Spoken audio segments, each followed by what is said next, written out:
mean, the main reason that I list shoes and I sell shoes is just because I want a different pair of shoes. I am Gabriel Farmer. My involvement in the world of sneakers is just that I love them. I love collecting them. I love going to like any of the conventions or anything, and I love trading shoes. I can't really put anything behind it other than the fact that I just kind of am drawn to shoes, and I've loved collecting them over the past like 10 years. So for you, was there like one certain shoe that kind of sparked the whole thing? Yeah, so growing up, I every summer my mom would take me and my siblings to the Nike outlet, and we could pick one pair of shoes from the clearance rack, and that's where I got my first pair of Jordans. They were actually, I still have them. Yeah, this was like in high school, so this just old school Jordan, kind of weird like boat shoe style bottom. This was like my first Jordan and the first shoe that wasn't just like a skate shoe or like a beater shoe. I remember when I got this, it was all white, and I was just like feeling so fresh. And I would like clean them every day after school. I was just obsessed with these, and that's kind of how I got started. And then once I could afford my own shoes, I just started buying and collecting and just getting more and more and more. And now, I mean, you see the back wall, it's just keeps growing. Yeah. Show me that shoe. Like where's like the branding on that thing? Jordan on the There heel. it is, the Jumpman right there. So do you have a sneaker cop that's been like the most memorable? The original, like the Spider-Man Jordan 1 highs. Oh, cool. Remember, it was the most I'd ever spent on a pair of sneakers, and it was my first Jordan 1 I'd ever owned. Yeah. And like I still have them. Let's see those. You still have them. That's cool. Yeah, I mean, you can see just how like beat they are. Yeah, Like they're just creased everywhere. The bottoms are disgusting, but yeah, this is like my most worn shoe. That was like the closest thing that anyone was going to get to touch a Chicago. In fact, I had the pair of Spider-Mans. Never had the 2015 Chicagos, but I did hit on the Lost and Founds. But have you seen what's coming out next year? I haven't, not yet. There's like 10 OGs coming out. So the Grape 5s are coming out, the Steel 10s, the White Cement 4s, and the Flu Game 12s. So And this is next year? These are all coming next year. Jeez. I have two of the most expensive hobbies you can imagine. Yeah. Sneakers and bikes. And I can only focus on one or the other. So during race season, I'm pretty centered in on biking and getting that going. After September, that's my last race for the year. Then it's back to my normal schedule, bodybuilding, sneakers. Yeah. So tell me about bodybuilding. So how long have you been doing that? You can't really tell right now because I've had to downsize quite a bit. The lighter you are on the bike, the faster. And so I've like been super intentional. I've lost about 26 pounds of muscle this year alone, just trying to get into better climbing shape. Yeah. But I started bodybuilding back in 2016. Not really bodybuilding, I'd say like competitive bodybuilding. I just started going to the gym, lifting with my friends, and found that I really liked it. And at that point in time, my mom had just been diagnosed with cancer. And so I moved home, transferred to the U, moved home, and I didn't have any of my friends around. They were all down in Utah County. And so I just needed something, an outlet, something that I can do. And so I spent the last 7-8 years just really focused on bodybuilding, getting as big as I can, as conditioned as I can, and competing at all the different levels. And I kind of got to the point where I felt like I couldn't put on more size while staying healthy. And so I started picking up cycling a little bit more and kind of transitioned into that. But I still train pro and amateur bodybuilders. So I love it. I have a passion for it. I'm just not hitting the gym as hard as I was before. So have you won any competitions? Yeah, I've taken a couple first place in men's physique and classic physique. And then I won the overall in men's physique and classic physique in 2021 was the last time I did a big competition. So that was at the Idaho Cup Classic. Same show. I won the overall in classic and men's physique. All the trophies up here, keep them next to my biking stuff. Got a supplement brand that you're a part of too, right? What is that? Yeah, so being part of bodybuilding, I was very into the supplement industry and I kind of hated it. I just felt like it was oversaturated. It was a lot of proprietary blend and a lot of fancy words and different ingredients that most people didn't understand, then they would mark up the price a ton. And so I completely went off from all supplements, pre-workouts, everything, just because I didn't want to support that industry. And then one of my buddies actually that I met up at the U in anatomy, and he was kind of experimenting with different pre-workouts and used me as a guinea pig. And so I was testing out his pre-workout, and I thought it was really good. And so I was like, dude, don't just do this for friends and family, like in your basement, mixing up stuff. I'm like, let's actually start a company and let's go to a manufacturer and let's make this like legit, focused on high quality ingredients, proper ratios, all science backed. For me, that's the most important thing. I don't care about a caffeine overload where I'm like spiked and then I have a crazy crash. All I care about is my performance. If my lifts go up, if I feel good, if I can negate that crash afterwards.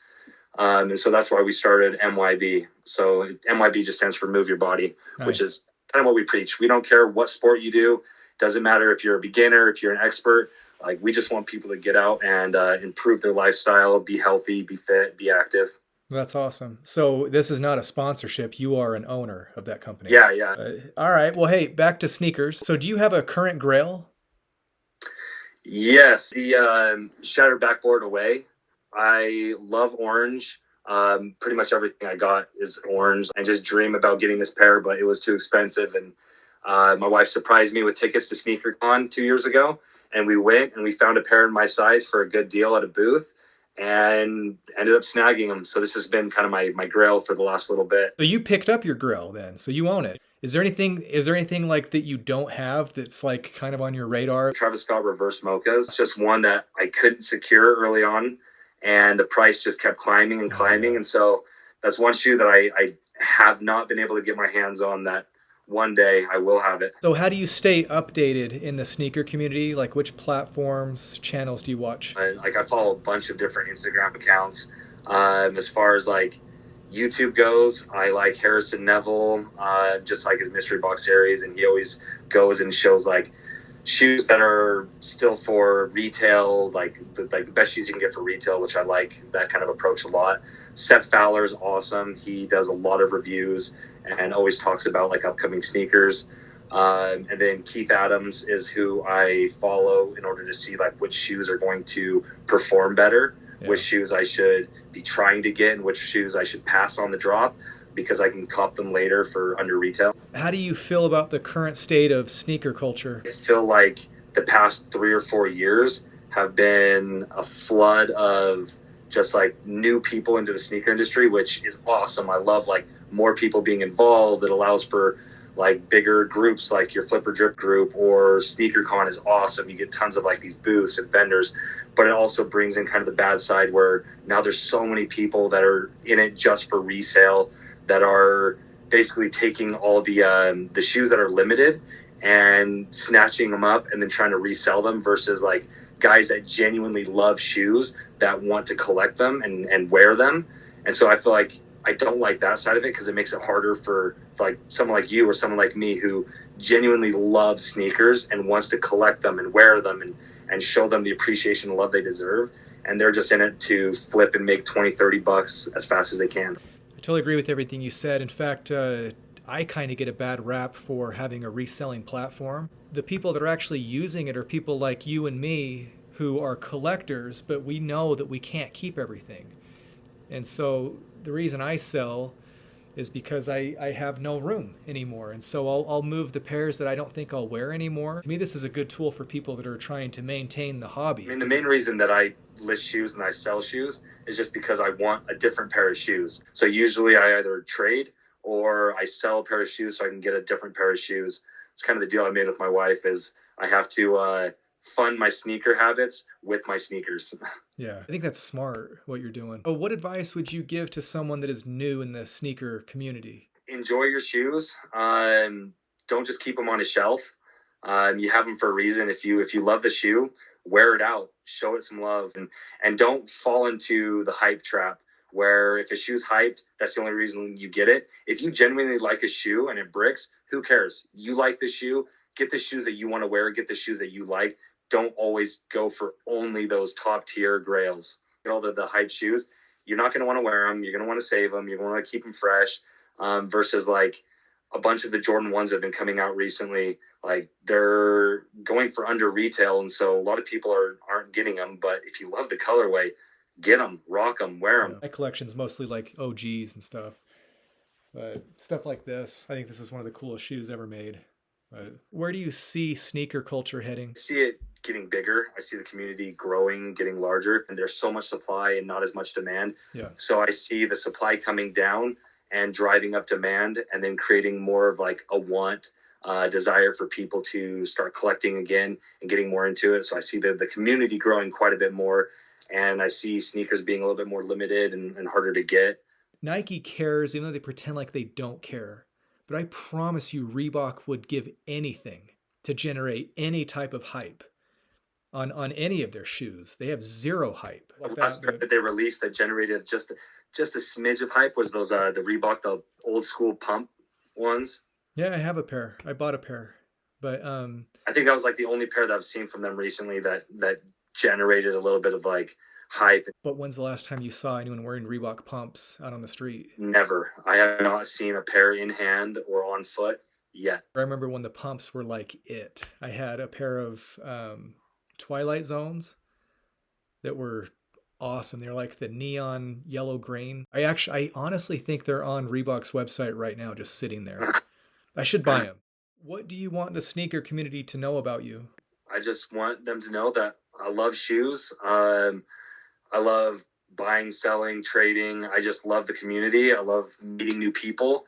I've met a bunch of awesome guys through Flipper Drip that I wouldn't have ever known about before. And I just want I just want people to know that I'm here for the shoes, and that's it. I'm not here for anything other than just the love and the passion, and keeping a cool room in the house full of shoes. Anyway, thanks for your time and everything. Appreciate you jumping on, and I really appreciate the support, man. Yeah, dude, thanks for reaching out. And thanks for creating an awesome community for us. Yeah, happy to do it, man.